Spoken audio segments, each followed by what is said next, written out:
ข่าวด่วนอาวุธจีนที่ทันสมัยลังไหลกันเข้าไปในกัมพูชีเพื่อเอาไว้ต่อก่อนกับกองทัพอากาศไทยกราบทักทายสบายดี FC ทุกทาน FC ทุกคนไทยประเมินกัมพูชีต่ำไปหรือบ่เพราะตอนนี้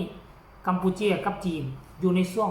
ซ่อมรบแต่อย่าลืมแอบแฝงไปด้วยการขนอาวุธหนักเพราะสายลับของจีนข้อมูลข่าวสารข่าวกรองของจีนบ่ธรรมดาเฮ็ดให้โลกชาติตะวันตกตะลึงมาเป็นที่เรียบร้อยดังที่สงครามอินเดียปากีสถานมีหลักฐานให้เห็นแล้วงานนี้ผู้ต่อไปที่จะเจ็บนักคิดว่าอาจจะเป็นประเทศไทยนั่นแล้วเพราะทุกมื้อนี้พวกเขาก็รู้จักกันดีถ้าว่าจะมาประเมินกองกำลังนี่กัมพูชีจะเสียเปรียบให้ไทยกับเพียงแต่กองทัพอากาศ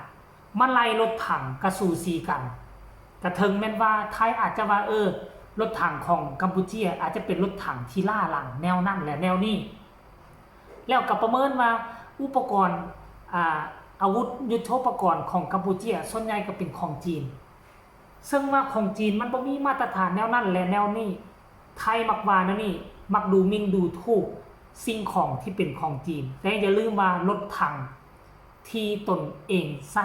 ก็คือรถถังจากประเทศจีน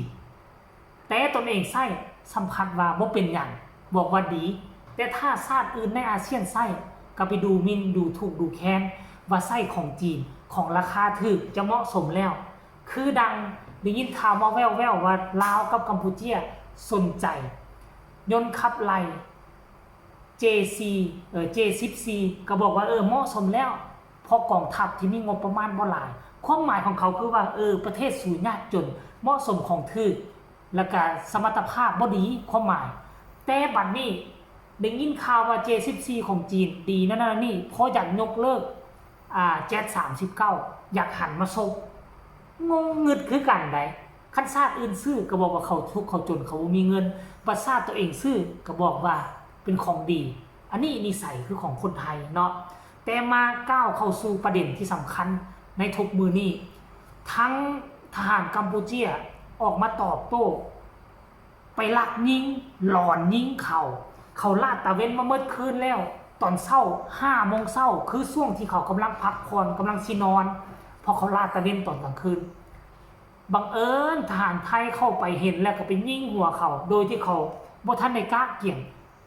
ทางฝั่งกองทัพกัมพูชีก็เลยบอกว่าไทยคือหมารอบกั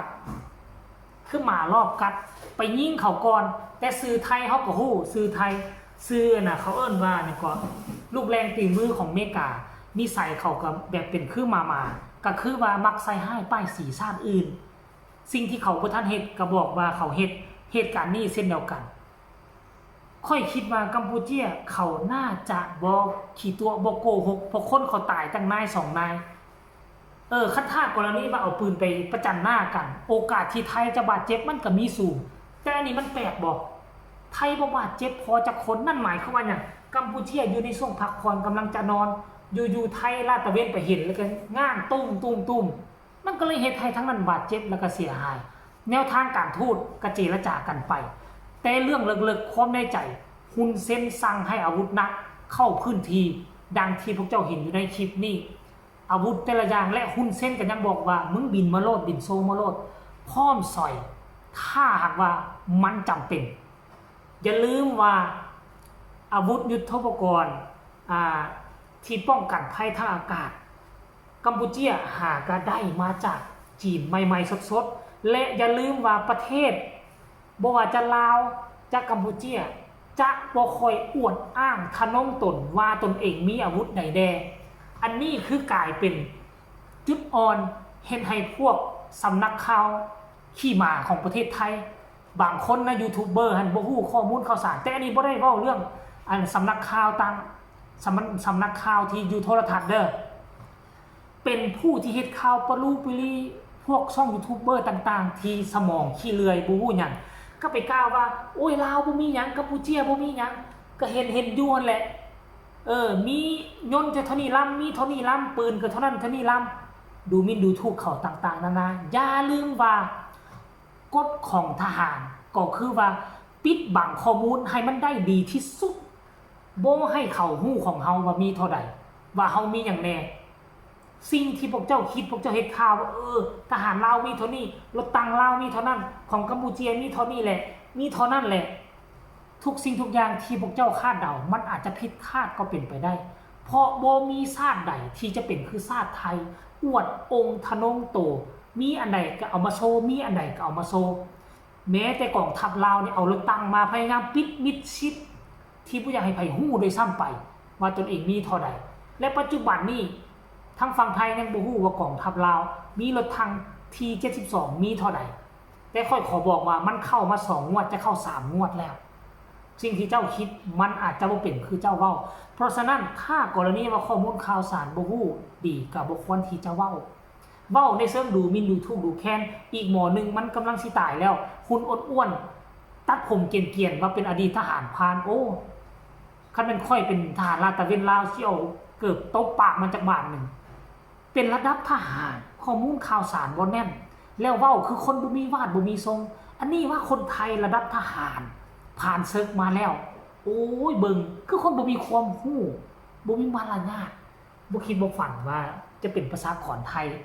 ซึ่งประชากรไทยหลายคนหลายส่วนใหญ่ก็เป็นคนที่มีวาดมีทรงแต่อันนี้คนส่วนน้อยค่อยบ่ได้ดูหมิ่นดูถูกอีหยังจักอย่างหรอกเรื่องนี้เขาต้องติดตามกันตอนต่อไปเพราะฮุนเซนบ่ให้ทหารตัวเองตายฟรีแน่นอนแล้วปัจจุบันนี้เริ่มแบรนด์แล้วสินค้าจากประเทศไทยแล้วคนที่บ่มีความรู้ของไทยบางคนก็ว่ายิ่งแบรนด์ยิ่งดีเดี๋ยวมันก็ไม่มีอะไรกินมันก็ตุยสู่อย่าลืมถ้ากรณีว่าในโลกนี้นะอยู่ในบริเวณละแวกอาเซียนเฮาบ่แม่นแต่ประเทศไทยที่ผลิตของสิ่งนี้ได้เวียดนามผลิตได้จีนก็มีถ้าเขาตัดสินค้าจากไทยได้เอาของเวียดนามเอาของจีนมากินไทยที่จะเป็นผู้เสียหายผู้ประกอบการไทยและซ้ำบ่นำบางคนสู่คือบ่ไปเฮ็ดเวียกอยู่เวียดนามสู่จะทุกขี้สมองขี้เลื่อยสู่บ่เป็นผู้บริหารสู่บ่ฮู้ถ้ากรณีว่าไทยขาดกำลังลักจากพม่าลาวกัมพูชาเมื่อใดไทยเป็นอัมพาตอย่าลืมว่าก่อนที่ประเทศอื่นจะเข้าไปเฮ็ดเวียกอยู่บ้านสู่คือรัฐบาลสู่เฮียกห้องมาเซ็น MOU ก็คือสู่ขาดกำลังลักขาดแรงงานจึงมาเซ็นกับต่างประเทศต่างประเทศจึงส่งมาบักใดบ่ฮู้ก็บอกว่าคือไปหากินอยู่ประเทศอื่นไปหากินประเทศอื่นคนไทยสู่รังเกียจเวียกงานอยู่ในประเทศสู่นะถ้ากลุ่มคนเหล่านั้นกลับมาสู่สิตายเศรษฐกิจสู่สิพังพอบ่มีคนเฮ็ดเนาะคลิปนี้พอแต่อยากขึ้นแน่อยากอัดปากอยากเอาไม้48อัดปากยูทูบเบอร์ไทยบางคนเนาะมันเว้ามันบ่มีมูลความจริงนะคันอันใดเป็นมูลความจริงก็เป็นมูลความจริงเกิดเหตุกลุ่มที่โจมตีอยู่ทางลาวสถานีโทรทัศน์ไทยน่ะบ่ค่อยได้กล่าวถึงเรื่องนี้แต่ยูทูบเบอร์บ่รู้บ่รีผู้ที่บ่มีบัตรบ่มีใบผู้ที่บ่มีความรู้ความสามารถออกมาเก่งกว่าสื่อรัฐบาลไทยด้วยซ้ำไปอันนี้แหละสาเหตุที่จะเฮ็ดให้ประเทศอ้อมข้าง5ลุม1 4ลุม1ไทยลาวลาวกัมพูชาเมียนมามาเลเซียเดี๋ยวมึงก็ตายถ้าอยู่น้ำหมู่บ่เป็น